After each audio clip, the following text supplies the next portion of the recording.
So, we're all about the community here. It's what we do. We're better, let me tell you. We're at heart, we're Miami boys.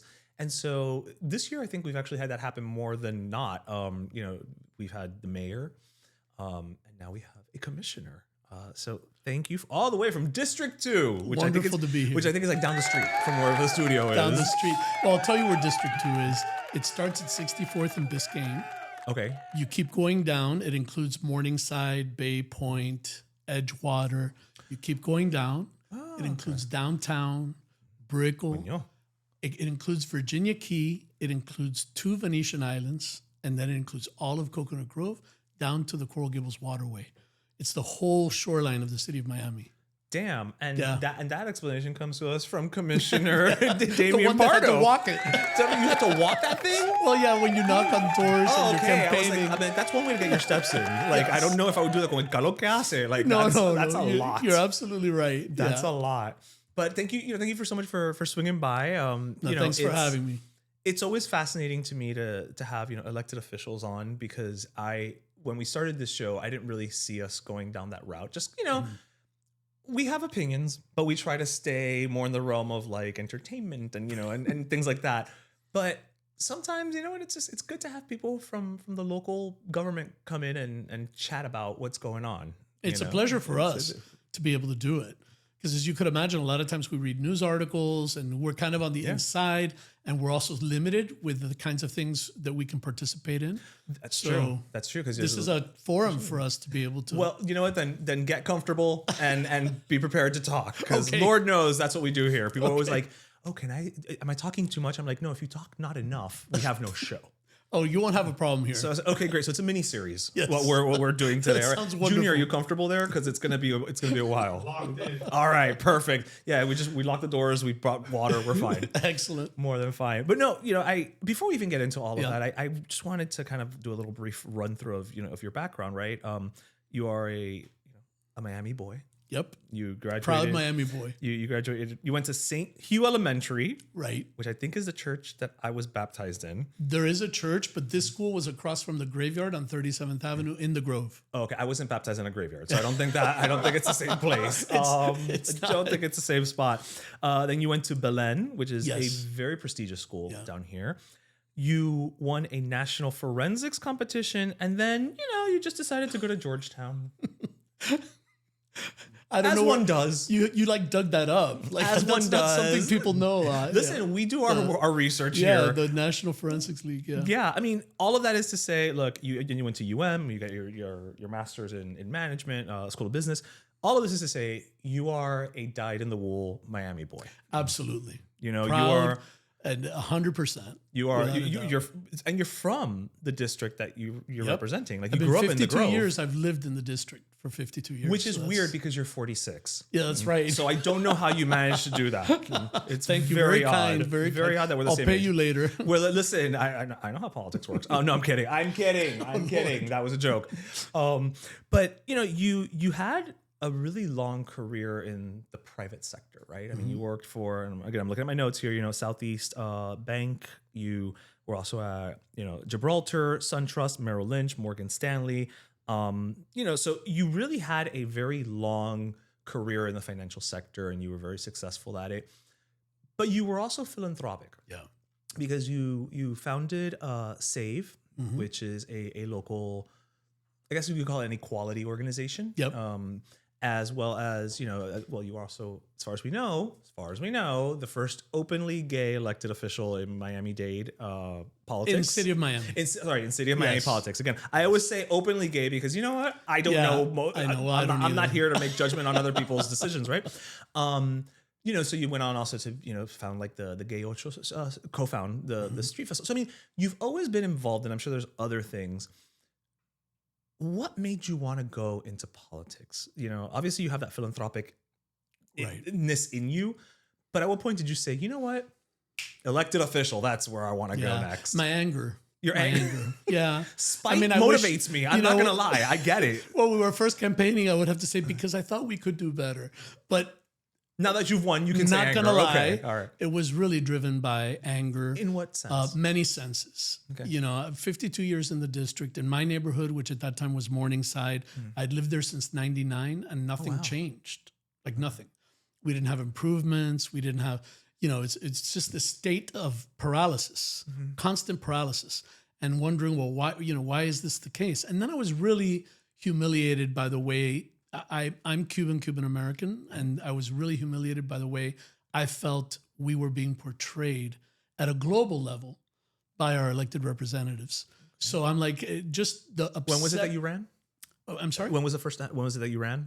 A year and a half ago. Oh, it was a year and a half ago. Oh, A year and a half ago. And in fact, one of you the... have been such a presence. I could have sworn it was longer than that. And I mean that in the most positive way thank you. possible. No, like just you've made an impact and a presence. So Thank you. No, but it was actually right around the time that the judgment came in against Commissioner Carollo, the $63.5 million judgment with the ball and chain. And I kind of lived that ball and chain experience because remember, we did a festival on 8th Street. literally right in front of their doors. Right? Yeah, So we saw some of the things that were happening and, you know, just that whole mix. And it really is true. Like my campaign slogan was really true. We can do better. And that was my frustration. Like, why are we here like this? You know, we should be so much more than what we are.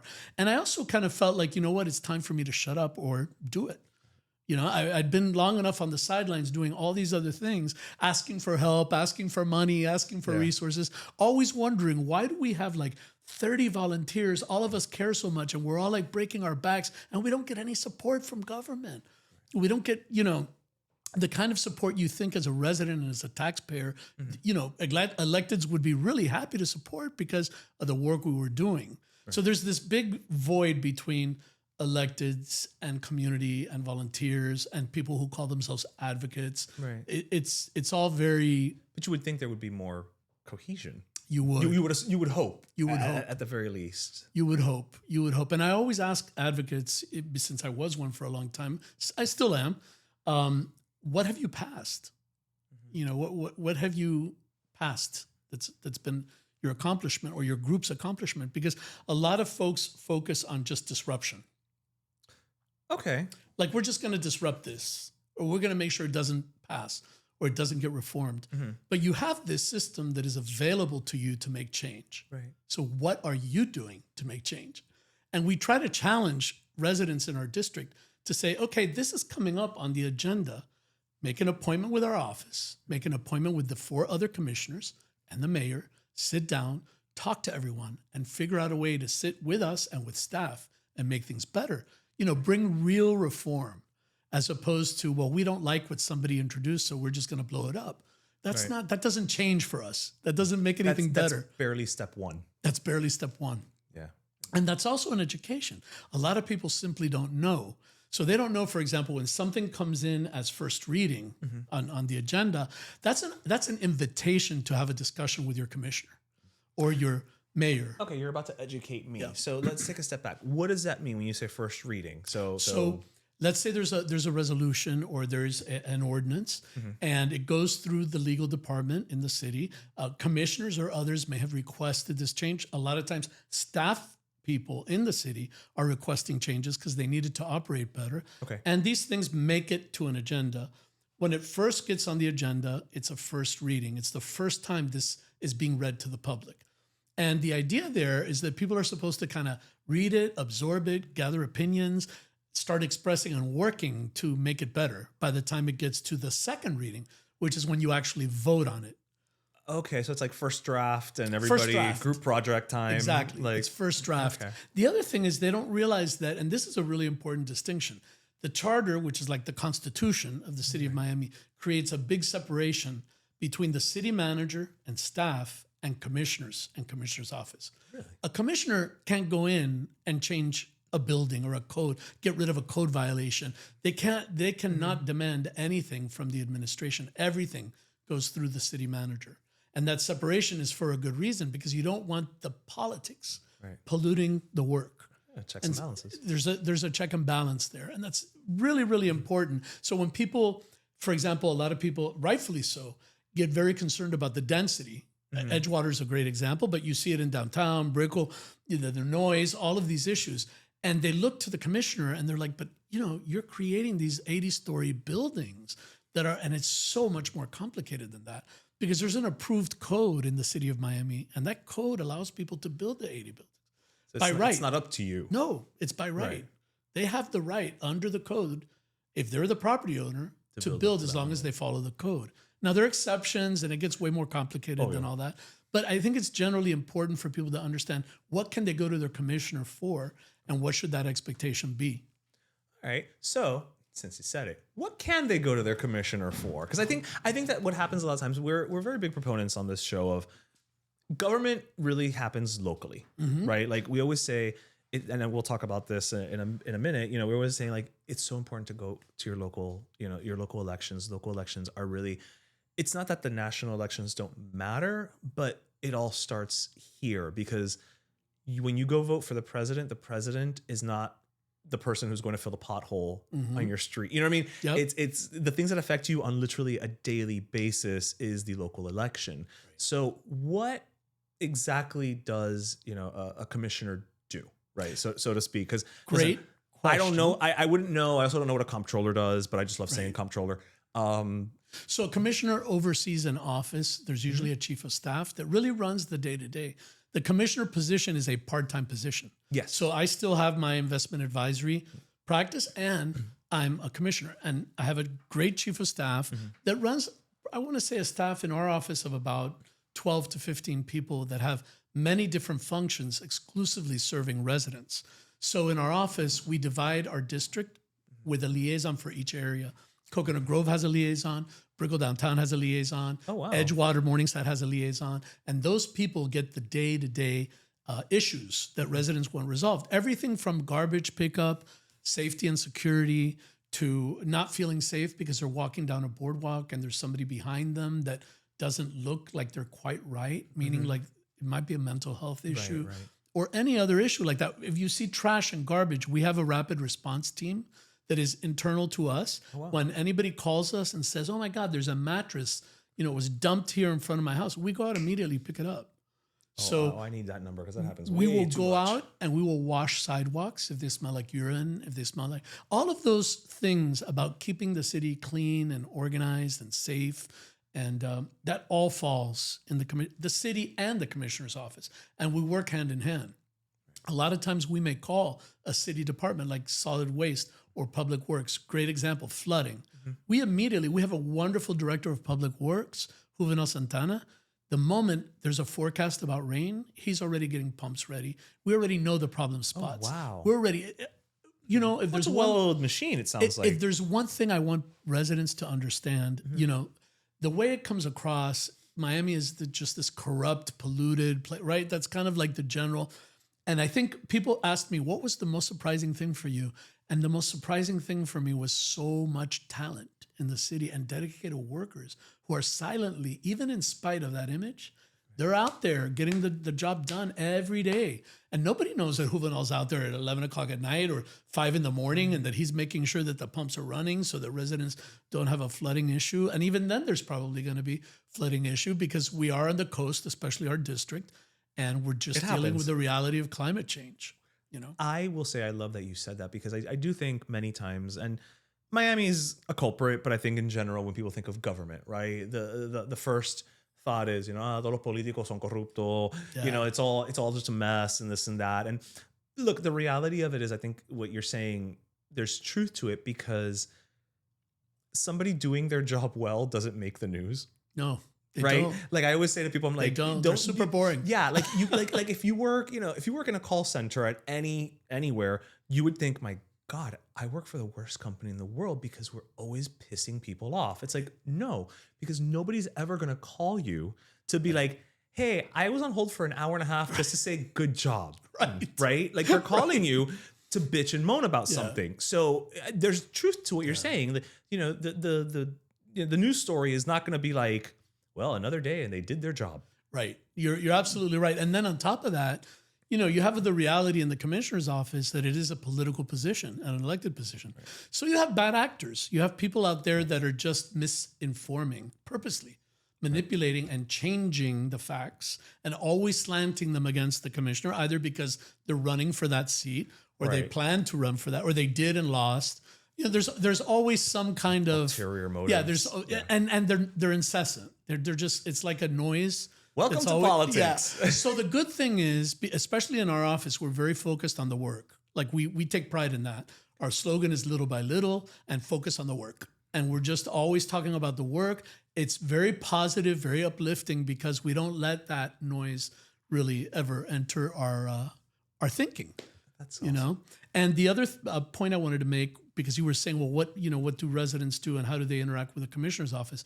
Issues like noise, issues like the trees, the tree ordinance, that was something that was talked a lot about. And those are issues of reform. We are very fortunate in the city of Miami that we have, well, for now we have two commissioners, Commissioner Gabela and myself. We were elected at the same time. Both of us are reform minded. Okay. We're both there. You're new.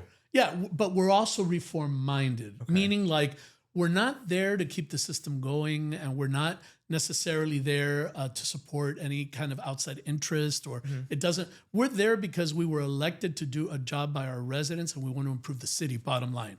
Right. So we're very open to change. Now, there's going to be a new District 4 seat now on June 3rd, commissioner elected. Ahorita. Right? Ahorita. Probably after Unfortunately, this airs, because but Commissioner Reyes passed, who was very much loved. That's right. And but that third person will probably serve as a third voice of change. So the stars have aligned in such a way in the city of Miami that we're perfect for reform. It's there. Like we have the actual votes to be able to make those changes. So for residents that are fed up with the noise, learn about the noise. Noise isn't just, I didn't know this until becoming a commissioner, but noise is amplified by water. Some people think that the noise is coming from this event, but it's not. It's coming from some other place. Some people think that the city should have jurisdiction over that, but they don't realize that the city doesn't control that waterway, or the city doesn't even control the street. Biscayne Boulevard isn't a city street. Main Highway isn't a city street. Oh, no. Grand Avenue isn't a city street. Brickell isn't a city street. they're not. They're not. They're county seats and state. Wow. Primera noticia. And state. I would have thought, yeah. So also in the role of the commissioner, you've got to be a collaborator. You've got to get along. You've got to work well with your other jurisdictions. I mean, I have a great relationship with Commissioner Regalado. I have a great relationship with our state representatives because we all work together. And by the way, we're also all very 305. So we know that if we want good things for home, we really have to, help each other. Yeah, I mean, that's ultimately, I think a big part of it is, we're all in this together. Yeah, Right? we For are. better or worse, we're all in We this are. together. And so I've never quite understood, look, there's many multitudes of reasons why people do things, but I've always thought like, why don't you all just kind of, not you all, but just band together for the common good, which I think you do, but sometimes maybe it's about getting credit. And they don't. Oh, absolutely. So it's not, I don't want to do it because I didn't come up with the idea. Like, I don't know what it is, but it always seems weird to me where it's like, y'all, we're in this together. At the end of the day, like, rowing together gets us further, and whatever other cliche I can pull. Remember, at this time. you have two political parties, right? Right. So you have these two diametrically opposed. They don't agree on anything because that's the nature, of the If not to parties. be the same party. Right. Right. So you have these two polar opposites that are always rallying their base and messaging to their base. Right. So, one says it this way. They're talking about the same thing. It's the spin. it's just the spin. And so in a position like ours at the city of Miami and a municipality, it should not matter. We're not we're not partisan electeds. But in this environment, partisanship enters into everything. So it becomes an issue of party and, did you say that? Or can you say that? Or why did you say that? Or why did you say that? Yeah. So we're talking about you're the new kid on the block. Not for much longer, right? After June 3rd, It doesn't feel like I'm after the June new 3rd, kid, you're going to be like the veteran, Yes, one of the veteranos, the senior, the elder. Yes, one of the elder statesmen. We're going to get you like some type of wizened hat. Yes, love it. But one of the things that you were talking about is you've come in with this idea for reform, and one of the things that you want to reform is term limits. Yeah. Right. And again, my ignorance is showing, right? But I think, much like myself, I think there's several of our listeners and viewers who probably don't have that knowledge, right? Who maybe do think either, aren't term limits already in place? Or well, there aren't any term limits. And the truth is actually somewhere in the middle, right? Like there are, but there aren't. Right. Can you talk to us a little bit about that? Yeah, and the first thing I want to say is it's never your ignorance. It is our job to educate people, to help them understand a really complicated system. Like, I don't think people are just supposed to know what you and I are talking about right now. Thank you for that. Yeah. But I'm un bobo, so don't worry about it. It's all good. Yeah. But term limits. So in the city of Miami right now, you have an 8-year term limit. What does that mean? That means you're there for 8 years and then you're forced to leave, but you're only forced to leave for 4. You can come back, which means that you can come back a decade later. You can come back 20 years later. You can stay another 8 years. Yeah. And for someone like Francis, you may be able, sorry, the mayor, you may be able to come back many times. And this isn't at all about the mayor. I'm using it as an example because he's young. He's young, right? Exactly. Yeah, and he I can think come back he was more the times than Shirley youngest MacLaine. commissioner ever elected in the city of Miami. Yes, you're right. Which is right. So if you're young, you're going to have that opportunity many times. And if you're not so young, you could still have that opportunity. Listen, people are living longer now. People are living longer and we see it. So the first reform that we wanted to focus on was like, let's put a lifetime cap on this. So let's say that you've got 8 years and that's all you get. 8. Right. Like you're done at the end of 8. In 2014, the city of Miami Beach passed this, and they passed it retroactive. What does that mean? That means that anybody that has served in the past is capped at 8. They can't come back. So that retroactivity was challenged by Commissioner Gongora, and it was upheld. So it's been tested. Okay. So we said, great, right. So we thought, well, this is great. We have a reform that limits commissioners to 8. That means, Damian, you've got 8 years. Get to work. Because you've only got 8 years. And I feel like that's the big selling point, right? Because if you have just this perpetual unlimited time, I'll get to it later. I mean, think about like when you have time at your house, I'll clean later. Exactly. But when somebody's coming over that day, you clean. Exactly. You know? And then the mayor also has 8 years. So the most you could serve the city of Miami is 16 years. That's actually what Mayor Suarez has served, 16 years. So he would not be able to come back. Because you could still be mayor for 8, commissioner for 8. So so you just can't come back to the commissioner either one role. Okay. You're done. Okay. The maximum you could serve is those 16 years. So we were all in on that. We loved it. And we also think that just brings new ideas, freshness into look, Commissioner Gabella and I came on and so many things changed. Commissioner Reyes had introduced the Inspector General, which we got. We made changes in the city attorney's office. We made a lot of changes in a short period of time. Yeah. So we very much believe in new ideas, new people, new faces. If you're coming back and you've already served 8 years, you have name recognition, you've got money, you've got a big advantage. So we wanted to level that playing field and give more opportunities. Make Miami more innovative and more open, more vibrant. That's actually the word I was going to use. Yeah, no, that's exactly it. That's perfect. So, but then we ran into a little complication, which brings the other part of the reform into play. For a long time, we wanted to move the election to the general election cycle, which would be 2026, like the presidential. Okay. Why? Because if you move it to the presidential, right now, only 10 to about 15% of voters turn out. That's super low. That's a few thousand voters are deciding who the elected are deciding for everybody. For everybody. Yeah. I mean, that's who you're going to get. And people don't realize there's an election. They're busy. Nobody's talking about it. There's no ads on TV. The parties aren't really rallying. There's no spending. People. Yeah. So, you don't, it's a quiet kind of election. The general, everybody knows it's happening. Everybody's aware. When you knock on doors, people answer and they're aware that there's an actual election. Now you go from 10 to 15 to 65 to 70%. Damn. Huge. That's a jump. That's a huge jump.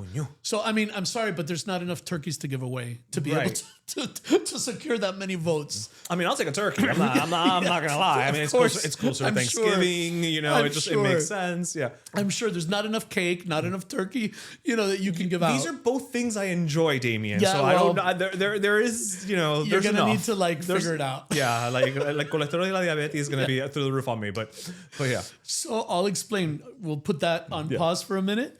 So the lifetime ban, when this goes on the agenda, Frank Carollo, who is the District 3, he's running in District 3 for commissioner. Okay. Frank Carollo was the commissioner for 8 years. He served 8 years. Okay. Then his brother Joe Carollo has just served. He's finishing his 8 years. Right. And now Frank is running for another 8 years. So it'll be 24 years of Carollo in District 3. And while none of this was ever aimed at anybody, this was just meant to duplicate the 2014 ballot initiative that went to the voters. That's all we were trying to do.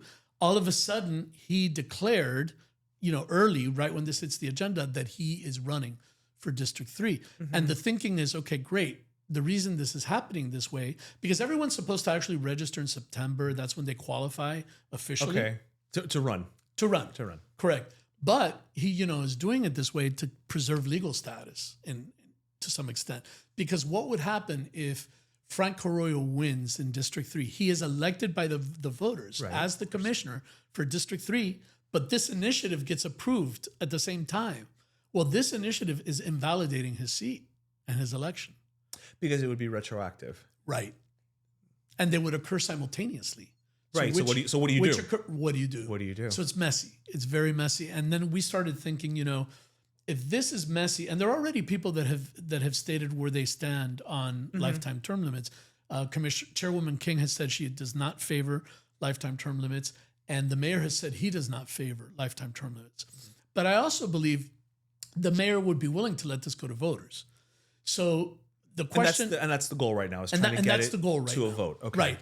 But I also believe that if this were messy, the mayor, he's not going to really want a messy situation that opens up the city to litigation. Of course, right, yeah. So I could see very easily where the mayor would veto, and this would never get out of the box. Right. It would never go anywhere. Had bigger implications. Right. So what we decided to do, bring this reform to the general at the same time, because it solves a complication. The general does not have to go to the voters. So you could think of it like two trains on two different tracks. You have this track, which is the lifetime term limits. That's got to go to the voters by the charter. The charter says that's got to go to the voters. Okay. So that's going to, go through commission. They're going to develop ballot language. They're going to vote on that, and it's going to be on the ballot, and voters will get the final say.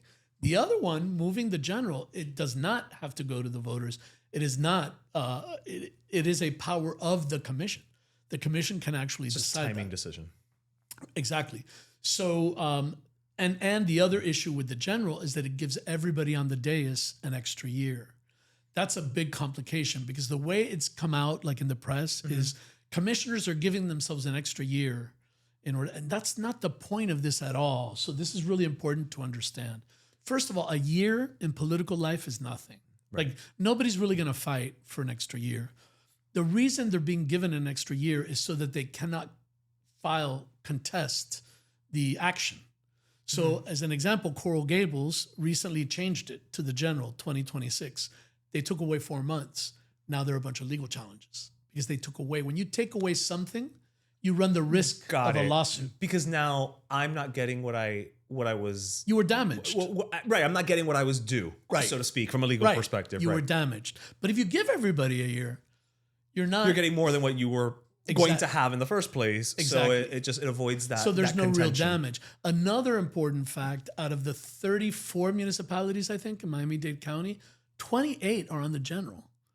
So it's really like... Okay, so it's not like you'd be the odd man out. Nah, the opposite. We're just finally catching up to an important reform that probably should have been done a long, long time ago. But the beauty of doing it now is that if we move it to 2026, the ballot initiative happens in 25. And if Frank Carollo runs in 26, it's already determined. It's clean. The whole reform is clean. The lifetime term limit max is kept in place. It's clean, and the general election is moved, and that's clean. There's no complication involved. But from a legal standing, from a legal or any other standing, it comes out perfectly clean. I don't think we would get resistance from the mayor on this. I think he would be supportive, and most importantly, is we're really changing the political landscape of the city we love. We are changing it. It will be very difficult to elect some of the people that are currently in office ever again. And so, I mean, we're talking, the benefits of the shift, and ultimately, again, I will say I am pro term limits, stricter term limits, shall we say, because right now, technically, there's term limits, stricter. I do believe that, having somebody just perpetually in a position, at a certain point, they just stop. I don't want to say it this way, but it just becomes a job. There's not. We've all been there's there. Right. We've all been there. We've all had jobs that there's no fire. There's no right. fire there anymore. Right. And I think and it's the kind of job you need fire. And that's where you start to run the risk of potentially stagnation in a city that is changing so much. And it is global. We are a global city. We are a changing city. We have so much. I don't know that it benefits the I'm going to say the city of Miami, but I'm speaking like past, I'm talking about the Coral Gables and everything, like to just kind of not put something in place that maybe fosters that new thinking and that breath of fresh air every so often. That's exactly what we're trying to do. With these two reforms, we are doing exactly that. We're bringing many more people to the table, and we're opening the doors and letting some air in to bring new players to the table too. Yeah. So I think that it's very needed. And I think, once people understand, like they understand all this, because it is complicated. Right. But once they kind of understand, they're like, oh yeah, of course, we should do this. And the people that were most offended in this case by Commissioner Carollo, he seems to be the one that most people have the issue. How can you give that man another year? There's a lot of people who feel that way. They're kind of like missing the overall point. Because I'll tell you, Bill Fuller and the ball and chain folks, the people that were involved in that litigation, they're all in favor of this. And if they can be in favor of this, that was a little contentious, that whole situation. And if I can be in favor of this, who gets attacked quite frequently, on the dais, I think most people should be able to see their way of supporting this because. I'm sorry. No, that's okay. Because I was going to say, I'm like, listen, I've seen my fair share of commission, meetings. I'm like, do you guys all get combat pay? Because I think, it can get heated in there. Yeah. I mean, and again, I'm only seeing like the highlight reel. Yes. Like the Sports Center version of C-SPAN or whatever that is. But it gets heated at those meetings. It does. People have joked that we need like a sensory deprivation room after. Like, people need therapy. It's intense. It's intense there. It is intense. It is intense. But see, it shouldn't be. I like to think, though, a part of me, maybe this is the Pollyanna, glass half full. I like to think it gets intense because I do want to believe that you are all passionate about doing your jobs, and ultimately that's what's coming through. I might be wrong, I might be stupid, I might be naive. No, I think there's a level of I think what you're saying has a role. I also think people generally fall into two camps when you talk about this world of politics. There's one camp that believes it's all just a game. Anything goes. Right. Truth is not existent. It's just a reaction. Everything is just like a throw it, Game of Thrones type of thing, like a video. It was 6. Yeah, and money is just a byproduct. If you're there and you can get money, why not? You'd be dumb not to. Listen, right? at the end of the day, you got to pay your bills, right? But that's what people, So there's it's a very slippery slope into behavior that really, really doesn't serve the city many times. So that's kind of one side. The other side are people that really believe that they're there to work, for the residents. And it's hard. And sometimes things don't work out well, or you see a lot of injustice, like what we were talking about. People that work really hard, they're really talented. Yeah. Taxpayers are paying for these people who are staff. The staff is working for the residents, right? The staff also hires some of the best consultants in the States, in the whole United States, to work on projects. And then a bad actor will go in and blow it up. And you're like, oh my God. But then that's what you hear about. That's what you hear about. Not the good work that's being done. What you hear, because they won the perception war. And it's sad. On the inside, you're looking at that and going, oh my God, like if residents really knew, like their taxes are paying for this talented staff, these consultants, and then to have a handful of people blow it up. Right. Yeah. Speaking of, I'm kind of reaching, but I'm going here with this transition. Speaking of blowing up, I know that Coconut Grove is part of your, your district, and the Coconut Grove Playhouse in the last, I want to say like the last 35 years, it just feels like it's been this hot button issue for so long. It has. For those of you who don't know, because we do have listeners and followers across the globe. The Coconut Grove Playhouse is beautiful structure. Beautiful structure. It used to be, as the name implies, Playhouse. Lots of music acts and everything perform there. It is a historical building. Yes, but it's been the subject of so much, like they want to tear it down, but then they don't, but then they want to keep the facade, but then no, we can't do it.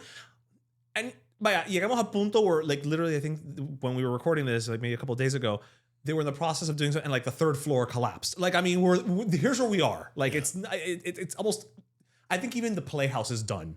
Like, even the Playhouse is just like, you know what? Carajo. I'm just going to destroy myself and we're all going to just be done with this, right? Yeah. But, you know, give us a little bit, like, where are we on this? Because I feel that's something that is such a big part of Miami's culture that, you know, we, as a born and raised Miami, and, you know, you're also a native, I do feel sometimes that we're losing that culture. Yeah. You know, when you have things like, you know, recently, you know, in the beach, they're like, oh, now we can build, you know, 85-story buildings and destroy this. And it's just, I know things have to change, but I would like us to preserve some of it. Yeah. You know, and as, you know, commissioner of the district, where are you? Where I feel like I know where you fall on that. I think you feel like you want to preserve it, but you know, give us a little bit of background on what's going on with that. I'll give you, well, first I'll start to say that I'm huge in favor of preservation. Right? Yeah. Like, I was there, I fought for the Art Deco district in the 90s. I was one of those advocates that were really trying to preserve. And you were 6 years old. It was very impressive. Very impressive. Yes. At my 6-year birthday. Yes. Chuck E. Cheese and then Art Deco district preservation. Right there. So then going from there to like the Miami Marine Stadium, I'm kind of spearheading that project on behalf of the city, you know, trying to get all the players. And I don't want to say I'm spearheading because there are activists out there, Don Worth and many others that have been doing this for decades. I'm the new kid on the block that happens to be politically in a position that can make a difference. So I say all that so that you know that my heart is there wanting to preserve this structure like a lot of people, but there's many problems with this structure. Part of it is that, you know, it was lined with asbestos. There's a lot of problems structurally. It's gone too far in this condition. And, you know, the county actually owns the Playhouse, Miami-Dade County. And the Department of Cultural Affairs are the ones who have, you know, the plans and the contractor, and they're doing all of this. So a lot of people confuse that. They think it's City of Miami. I'm not saying that to kind of skirt my responsibility. But it's not like in your office necessarily. No, it's not something that we can, you know, grab a hold of. We express our opinions about it, but we also see the reality of what's happened to that structure. It's 98 years old, and it's been, you know, because of litigation. The litigation has been going on decades. I mean, shit. So litigation and not being able to tend to it the proper way, it simply has sat there, and now it's kind of beyond the point of no return in some ways. Now, the demolition, a permit was issued, the demolition was going on, and part of the third floor fell on its own. That created a lot of concern because I think, now I'm not an engineer, so I'm passing on to you. Me less. Be very forgiving. That part apparently had a load-bearing wall. Anyway, it created concern. So the city of Miami does have the responsibility for the easement. So between the city of Miami and Miami-Dade County, they got in there, they put up shoring, and they stabilized the whole front facade. From the beginning, the first third of the Playhouse has always been, the idea has always been to preserve it. Commissioner Regalado is the county commissioner. I know she feels strongly about preservation. So it isn't like they're these anti-preservation people. They're just people that have looked at all the data and all the facts and said, in this bucket, we've got the money, we've got the plan, we have the ability to move forward. And in this bucket, we have a lot of aspirations, but there's not much anything else to make this move forward. So the pragmatic thing to do, and I will tell you because I knocked on a lot of those doors in the Grove, the number one issue I heard the most frequent was, please just do something. They're just tired. You know, they kind of just want to pull a Band-Aid off. Yeah, they're like, we don't know if it's 1,200 seat theater or 400. Like, we don't even care. Like, we don't even know how we would deal with the traffic with a 1,200 seat theater in that location. So it just got such a mess that people just want to see it resolved and move forward. The good news is it's stabilized, it's shored up. Their every intention and every kind of indication is that they will be keeping the first third of the building. So the actual structure from the which outside, has long been the goal. will be. And City of Miami is responsible for the parking garage that goes right next to it. So we will be doing the designs and the construction for the parking garage and working collaboratively with the county to make sure, you know, the style is the same. We put a lot of thought into the back that faces Charles Avenue and and the other streets in the back, so that it fits into the character of Little Bahamas. It kind of has that feel. There's maybe a little mini pocket park that's going to be there. So there's been a lot of intention to create something really beautiful that preserves a piece of what was there, but does the best we can with the reality of where we're at and in this day. And I say that, a little sad because I wish we could have preserved. Well, I mean, kind of what you're saying is if this had been taken care of 40 years ago, or what have you, maybe we'd be in a better position. I think the bigger concern, from my perspective, I'm not going to say the bigger concern for people, I'm going to say where I come from on it is I don't want Miami to keep losing its identity, right? Either. Right. Yeah. And so even with saying we're going to preserve the facade, right? If that's all we can preserve, right? If at the end of the day, it's like, listen, I blew on this and the wall fell down, right? That's how past it we are. I'll take what I can get.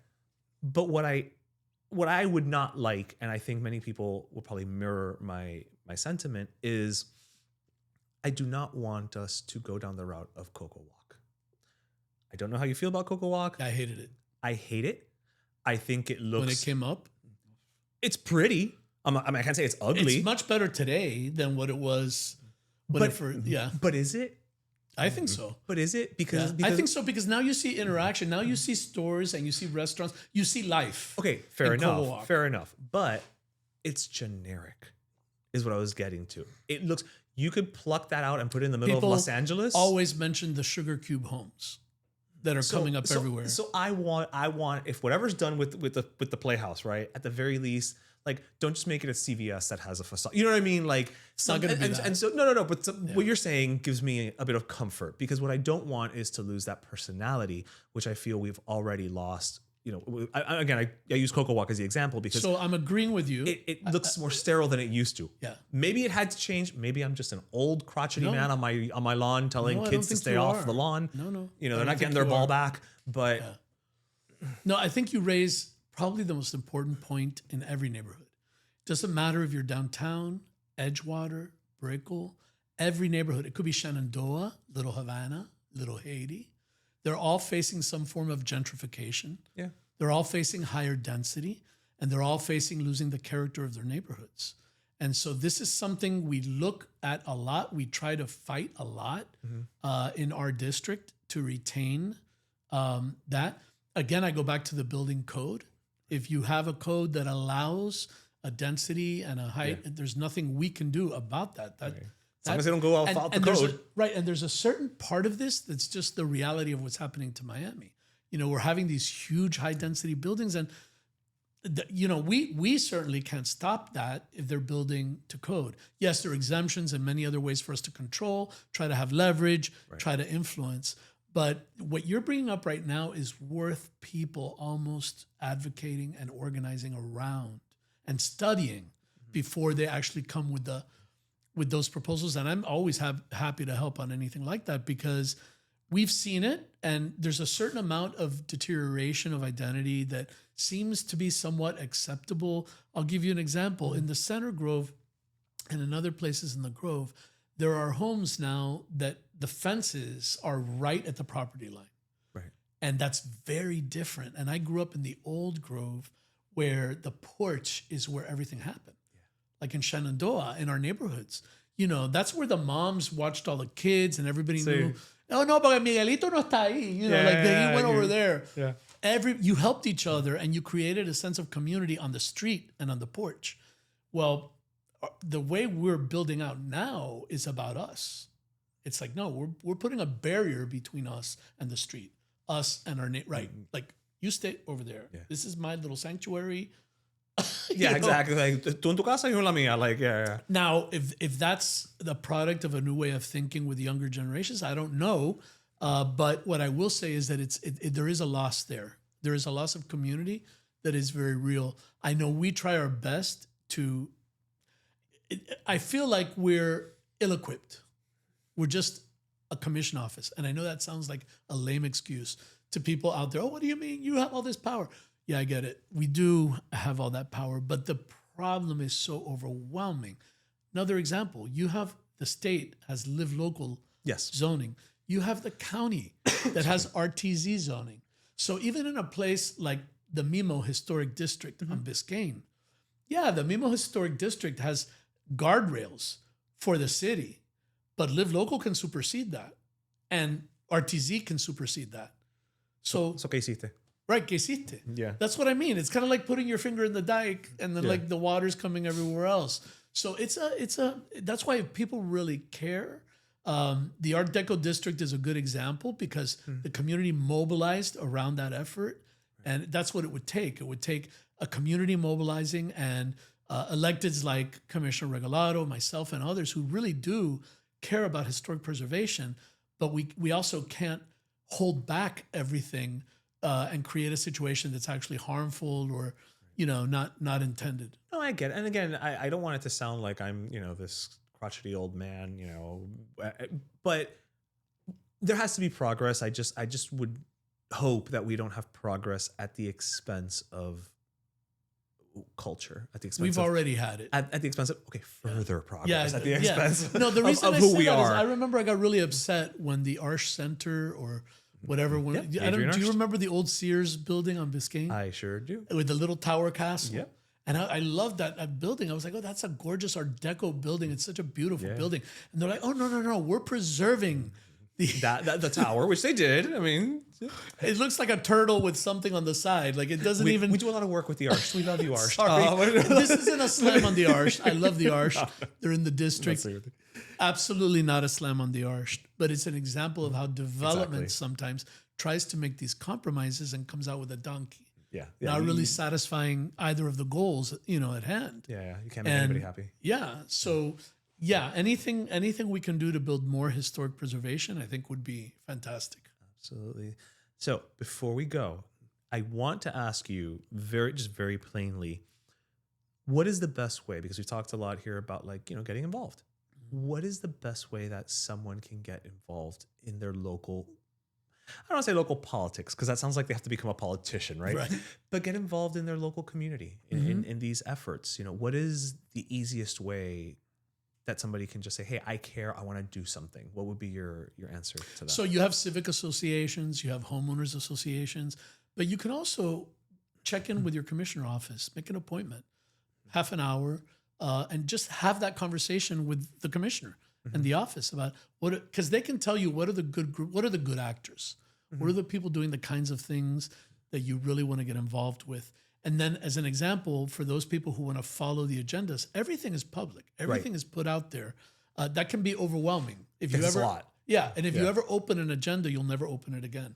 So we actually, before every commission meeting, we'll post on Instagram and on X, we will post like a 2-minute highlight of what the issues are that are coming that people might care about. Wow. So we might say, hey, the tree ordinance is coming up, noise ordinance is coming up. We're looking at a Coconut Grove, a point of service transportation, micro mobility measure.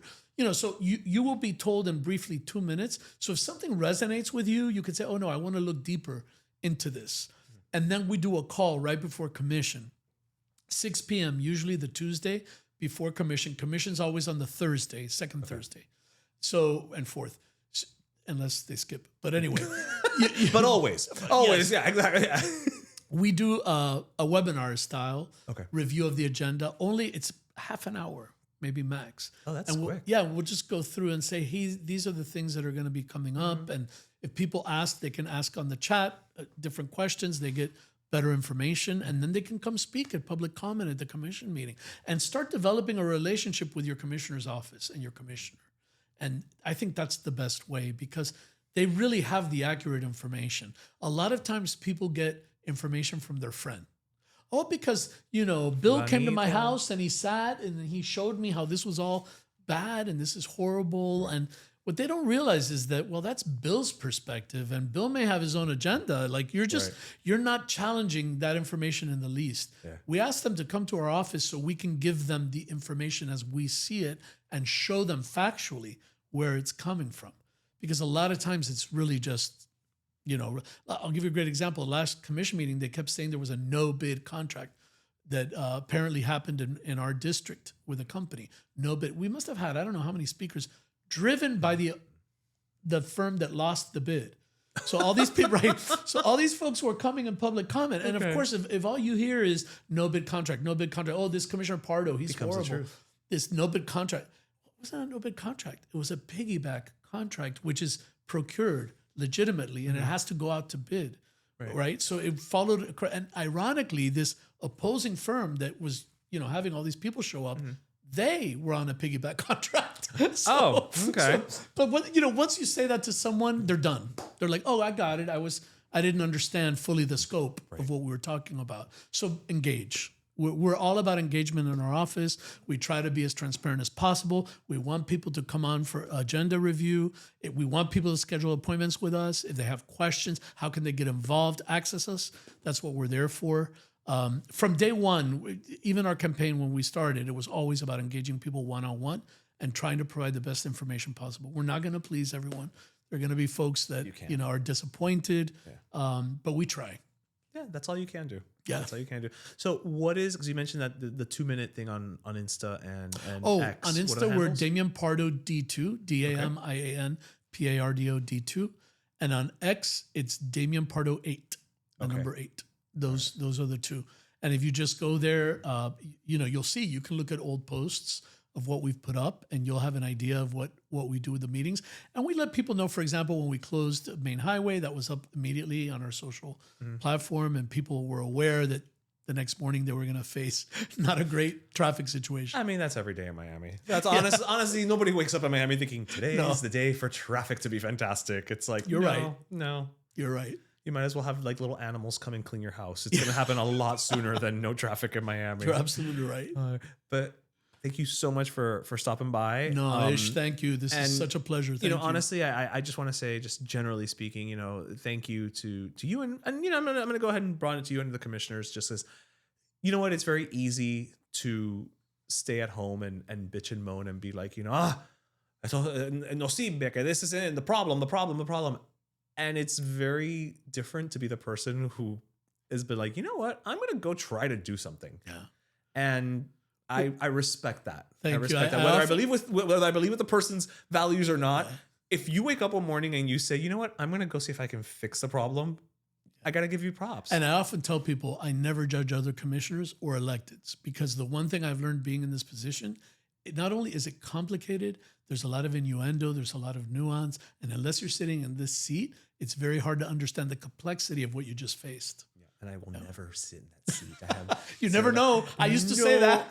First of all, warning you. First of all, sir, you are like the best dressed guest I think we've had on this show. Okay, Aita Junior, who's been here with almost a year already, a producer, all right? And you're probably, I'm sitting here like in chore with a V-neck, and you're like in full suit. So that alone, I'm like, no. No, you couldn't do it. I could not do it. No. You were rocking the pocket square, but I could not do that. Alone would be like a detraction for me. Be like, no, I mean, I'm good. Thank you. But again, you know what? It takes somebody with integrity to wake up one morning and say, you know what? I'm gonna be part of the solution. And so that's coming. Thank you. Appreciate it very much, and thank you very much for having me on the show. Enjoyed it a lot.